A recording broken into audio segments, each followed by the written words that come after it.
I've mentioned it on this channel before, I am a big fan of zoom lenses and the versatility that they offer when you're out shooting in the field. And as of recently, the Sony 16-35 G Master has basically been living on my camera for all the projects that I've been shooting. And while I absolutely love what you can do with this lens and the versatility and the image quality, I was looking for something specific that was a little bit smaller, lighter, and still covered me on that ultra-wide range. Because sometimes if I'm filming myself vlogging or hiking up the side of a mountain, maybe I don't want that big and heavy of a lens. So I recently decided to pick up the Sony 20mm F1.8 G lens to see if it could fill that gap for me. There were a ton of times while using the 16-35 that I caught myself shooting at 20mm. I think there's something nice about this focal length that's a little bit wider than that kind of standard 24mm look, but not so wide as to look kind of distorted like a 16mm. So for me, the 20mm focal length sounded like it was perfect for vlogging and that kind of thing,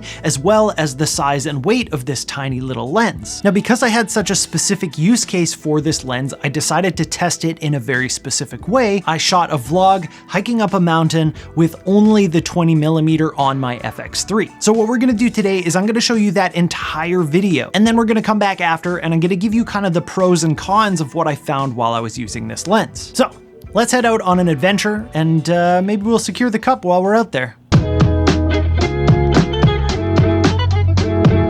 The following vlog was shot entirely on the Sony 20mm F1.8 G lens, except for one short clip shot on a 70-200. Can you find that clip? Leave a comment below. So I made a decision to do something this weekend, and I'm still trying to figure out whether it was really a good idea or not. But it all starts at about 2 o'clock this morning, so let's go back for a second.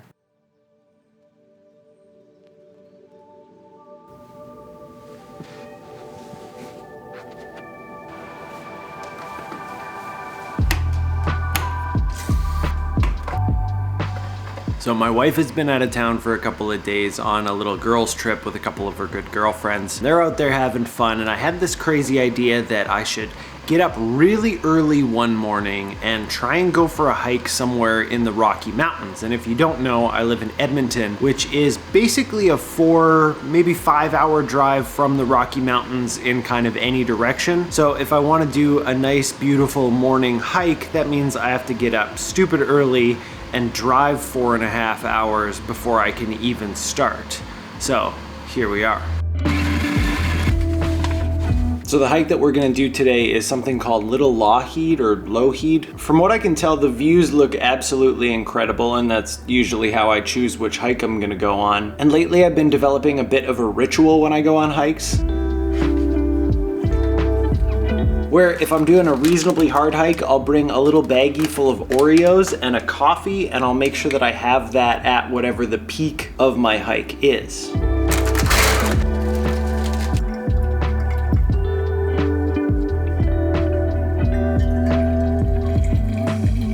So this morning I've actually got 2 coffees. This one is for the top of the hike, and this one is for getting my ass out of bed so early.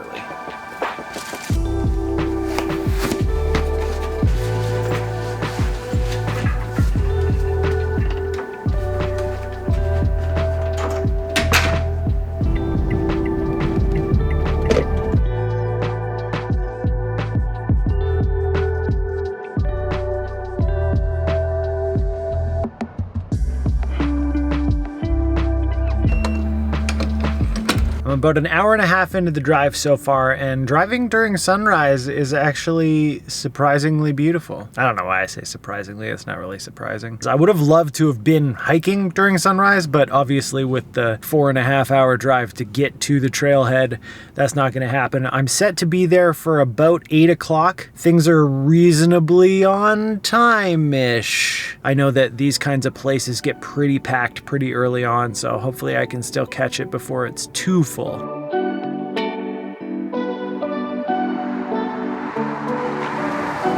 So I just pulled over, taking a quick break here and stretching the legs a little bit. I think I'm about 45 minutes away from where I need to be. And I just hit the kind of threshold where you're coming out of like the foothills and going into the Rocky Mountains, and it's just amazingly beautiful. This is like my favorite part of this entire drive.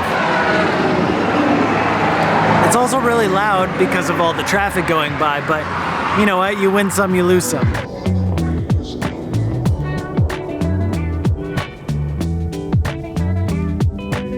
So I got up at 2 this morning, I got ready, I got on the road by about 3 o'clock, and with a couple of little stops in there, it took me about 5 hours to get here. It's about 8:37 right now. Most people are saying it's about 4.5 hours round trip. It's supposed to be somewhere between 5 and 7 kilometers. That was kind of a debate on the internet, and then somewhere between like 700 and 900 meters of elevation. So it's a pretty steep one. It's too bad that by the time that I get up to the top, the sun is going to be right up in the top of the sky, so.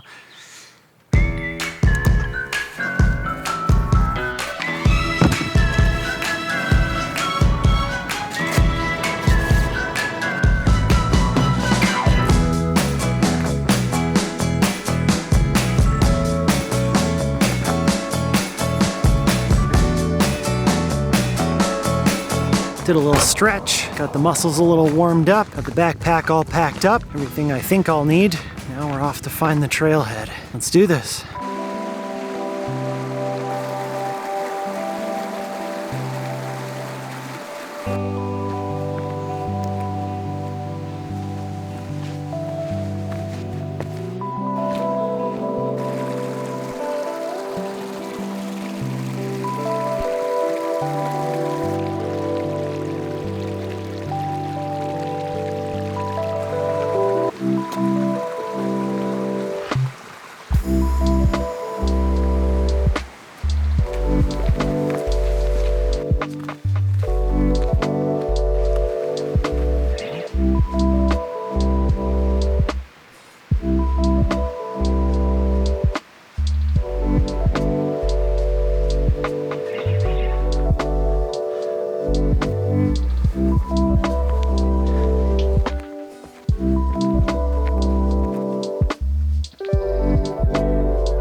This is a very steep hike, but I think I just hit my first kind of wow spot. Check this out. I'm sure that's only gonna get better as I go up, but wow, good spot for a quick break.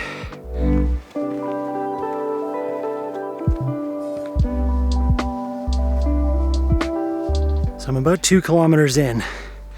I see a little jut out where I think there's kind of like a bonus viewpoint. So I'm gonna follow that and see what happens here. Wow. It is pretty bonkers out here.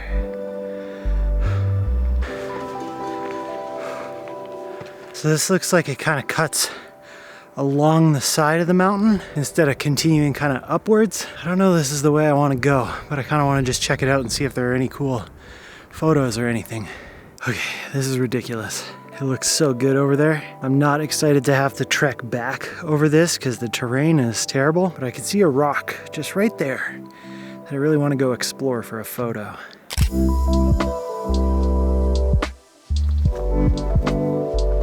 Okay, now that we've done that, back to the main trail.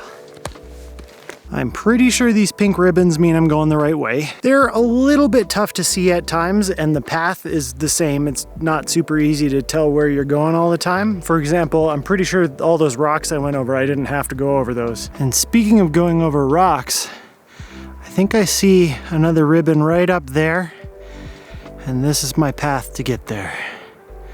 Fun.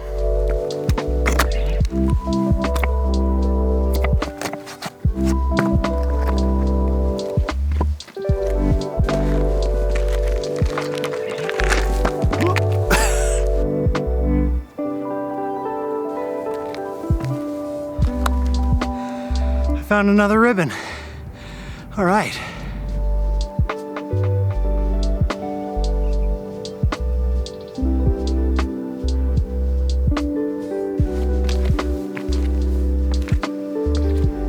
The hike is definitely getting harder as I go up, but the view is opening up, and boy, both sides now, you can see the water behind me here, but on the other side there's like this valley and this kind of like, I don't even know how to describe it, I'm just gonna show you.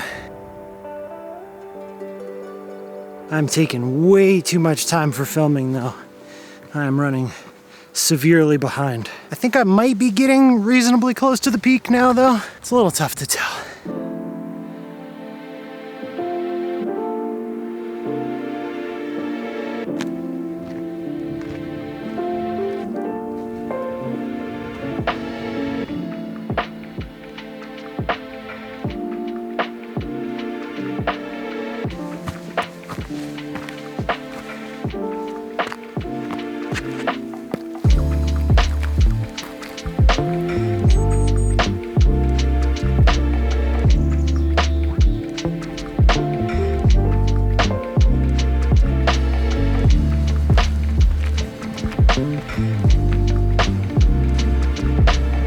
All right, it's looking like I'm pretty close to the final scramble to the top here, so you're probably not gonna see much for footage of this.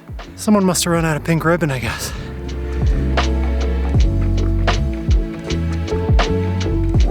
It's at times like these when you start to go, well, you know what? It was really beautiful back there. How much more beautiful could it possibly be at the top? You start to consider maybe just having that cookies and coffee treat right now. Setting up shop here on the rocks and living out the rest of my life here on the side of a mountain with 6 Oreos and a cup of coffee. Sounds pretty good, but I better finish.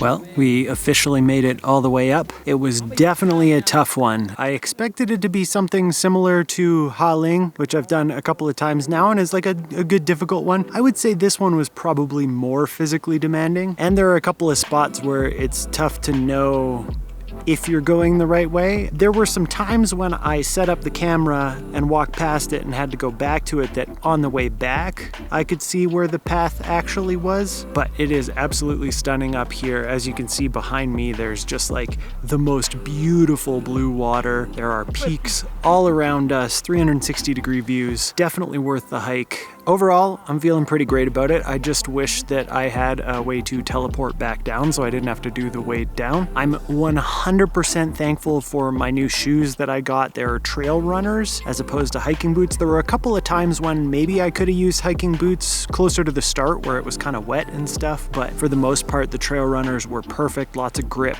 but they're still like light and agile. According to my app, I have been going for 3 hours and 42 minutes, traveled 3.8 kilometers and an elevation gain of 972 meters, which is farther than it said online as well as more elevation gain, so not sure what happened there. But because of that, and because vlogging takes a lot of time, and because of the back and forth that I have to do to make sure that I'm getting all the shots, I have to go like now, or I'm gonna be late because I still have a 4.5 hour drive home. So, thanks for coming along on this hike with me. I hope you enjoyed it as much as I did. I'm sorry I couldn't share my Oreos with you.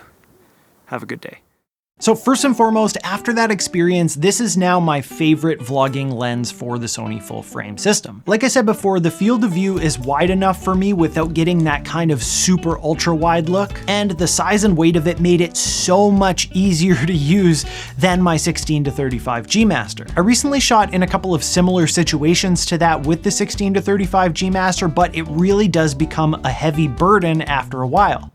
Pun intended. So obviously now you've seen a lot of video footage from the 20mm. You even saw one photo in there that was taken with the 20mm. I have absolutely zero complaints about the image quality. It's absolutely fantastic. One thing that I didn't necessarily think that I was gonna like that I actually ended up enjoying was the aperture ring that they have on it. I kind of figured I'd probably just leave it in the A mode, which allows you to control it from the camera itself, but I did end up actually using that aperture ring quite a bit while I was on that hike. You can also put it into into declicked mode if you want to, but I just left it in the clicked mode because that was what worked for me. We've also got an autofocus toggle switch as well as a custom button on it, and it's got Sony's newest autofocus motor system in it, which is absolutely fantastic, completely silent, and part of the reason why they're able to make this lens so small. I mentioned earlier that 20mm doesn't quite give you that ultra wide, distorted kind of look, and that was one of the things that I really noticed about vlogging on this. You don't quite have that same kind of wobble on the edges as you do when you're shooting at 16mm. And having an f1.8 aperture really gives a nice look to a vlog. I don't think there's anything wrong with shooting a vlog at f4 or whatever your lens can do, but I really do like the kind of produced look of a shallow depth of field lens, especially on something like a vlog where you might not typically see that, and especially at an ultra wide focal length. The autofocus and face tracking with this lens were absolutely fantastic. It's so smooth. It's just something that I didn't have to worry about the whole time that I was out on that hike. Now, there was one thing, just one thing that I ran into as a problem with this lens, and that is focus breathing. If you're doing any kind of focus pull, you're definitely gonna notice some focus breathing with this lens. That being said, in practical use during that vlog, I didn't really run into any shots where it ruined the shot for me by any means. Just something that you might wanna kind of keep in mind while you're shooting. It comes in at $900 US or $1,200 Canadian when it's not on sale, which is not the cheapest lens in the world, but I do think it's worth it for what you're getting out of this lens. But as always, I want to hear what you think, so let me know down in the comment section what you thought of the 20mm f1.8. Is this something that you might be interested in? And on your way down there, make sure to hit that like and subscribe button, hit the bell notification so you don't miss out on future reviews and tutorials. Thank you so much for watching, and I'll see you next time. It doesn't matter if I'm at the top of a mountain, I will secure the cup.